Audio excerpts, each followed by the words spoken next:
Price the Lord. Cornerstone മിനിസ്ട്രീസിന്റെ the prophetic ഓറക്കിളിന്റെ മറ്റൊരു എപ്പിസോഡിലേക്ക് എല്ലാവർക്കും സ്വാഗതം. ദൈവത്തിന്റെ അരുളപ്പാടുകൾ അത്ഭുതകരമായ വിടുതലിന്റെയും മാറ്റമില്ലാത്ത ദൈവിക സത്യങ്ങളുടെയും തെളിവുകളാണ്. ഇസ്രായേൽ ജനം ചെങ്കടൽ കടന്ന മരുഭൂമിയിലേക്ക് പ്രവേശിച്ചു. എന്നാൽ അവിടെ അവർക്ക് ഭക്ഷിക്കുവാൻ ഒന്നുമില്ലായിരുന്നു. വിശപ്പ് കൊണ്ട് ജനം കഷ്ടപ്പെട്ടു. അവർ മോശയ്ക്കും ദൈവത്തിനുമെതിരെ പരാതിപ്പെടുകയാണ്. ഈ മരുഭൂമിയിൽ ഞങ്ങൾ നശിച്ചു പോകുമെന്ന് കരുതി അവർ പിറുപിറുക്കുകയാണ്. പിറുപിറുപ്പ് കേട്ട ദൈവം അപ്പോൾ തന്നെ അരുളപ്പാടുകൾ പുറപ്പെടുവിക്കുക. പുറപ്പാട് പുസ്തകം 16:4 സർവശക്തനായ ദൈവം മോശയെ നോക്കി അരുളി ചെയ്യുകയാണ്, ഇതാ ഞാൻ നിങ്ങൾക്ക് ആകാശത്ത് നിന്ന് ആഹാരം വർഷിപ്പിക്കും.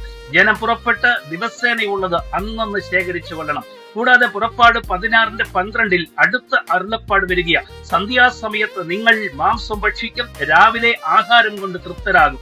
ഞാൻ നിങ്ങളുടെ ദൈവമായ യഹോവ എന്ന് നിങ്ങൾ അറിയും.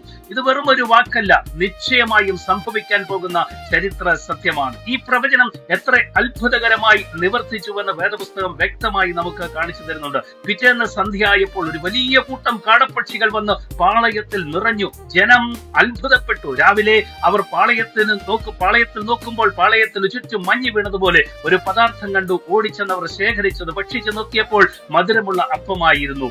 ജനം അതിനെ മന്ന എന്ന് വിളിച്ചു. ദൈവം പറഞ്ഞ ഓരോ വാക്കുകളും അരുളപ്പാടുകളും അക്ഷരം പ്രതി സത്യമായി. പ്രിയരെ, പുറപ്പാടിന്റെ ദൈവം മാറ്റമില്ലാത്ത ദൈവമാണ്. അവൻ പറഞ്ഞ വാക്കുകൾ നിശ്ചയമായും നിവർത്തിക്കും. ഇന്നെന്റെ ഈ ശബ്ദം കേൾക്കുന്ന എന്റെ പ്രിയ സഹോദരങ്ങളെ, നിങ്ങളുടെ ജീവിത സാഹചര്യങ്ങൾ കണ്ട് ഇന്ന് നിങ്ങൾ ഭയത്തിലാണോ?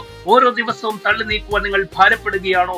എനിക്കിനി ഒരു വിടുതലില്ല, ഞാൻ ഈ തകർച്ചയിൽ നശിച്ചു പോകും എന്ന് കരുതി നിങ്ങൾ കരയുകയാണോ? ആരും എന്നെ സഹായിപ്പാൻ ഇല്ല എന്നോർത്ത് നിങ്ങൾ വേദനിക്കുകയാണോ? നിങ്ങൾ വേദനിക്കേണ്ട. നോക്കൂ, നിങ്ങളെ നോക്കി ഞാൻ ആത്മാവിൽ പ്രവചിക്കുകയാണ്. മോശയോട് സംസാരിച്ച ദൈവം ഇന്നും ജീവിക്കുന്നു.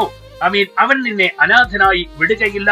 ലാസറിന്റെ കല്ലറവാതിക്കൽ വാവിട്ട് നിലവിളിച്ച മാർത്തയോടും മറിയോടും കൂടെ കരഞ്ഞ ദൈവം നിങ്ങളുടെ വേദനകളിൽ നിങ്ങളോട് കൂടെയുണ്ട്. നിങ്ങളുടെ അടിമത്വത്തിൽ നിന്ന്, നിങ്ങളുടെ തകർച്ചയിൽ നിന്ന്, നിങ്ങളുടെ ഇല്ലായ്മയിൽ നിന്ന്, നിങ്ങളുടെ ശൂന്യതയിൽ നിന്ന് നിങ്ങളെ വിടുവിക്കാൻ ദൈവം നിന്റെ അരികിൽ ഇറങ്ങുകയാണ്. പ്രവചന ദൂത് വിശ്വസിച്ചേറ്റെടുത്തൊരു ആമീൻ പറഞ്ഞോളൂ. നിങ്ങളുടെ അടിമത്വത്തിന്റെ കാലം അവസാനിക്കാറായി. ഇല്ലായ്മയുടെ സീസൺ ഇവിടെ അവസാനിക്കുകയാണ്. വിടുതലിന്റെ സമയം ആഗതമായിരിക്കുന്നു. വിശ്വസിക്കുക, നിങ്ങളുടെ അനുഗ്രഹം നിങ്ങളുടെ മുൻപിലുണ്ട്. മരുഭൂമിയിൽ മന്ന നൽകി തന്റെ ജനത്തെ പരിപാലിച്ച ദൈവം, അവരെ കരുതിയ ദൈവം, അവൻ വിശ്വസ്തനായ ദൈവമാണ്. പ്രത്യാശ നിറഞ്ഞ അനുഗ്രഹിക്കപ്പെട്ട ഒരു നല്ല ദിവസം ആശംസിക്കുന്നു. God bless you.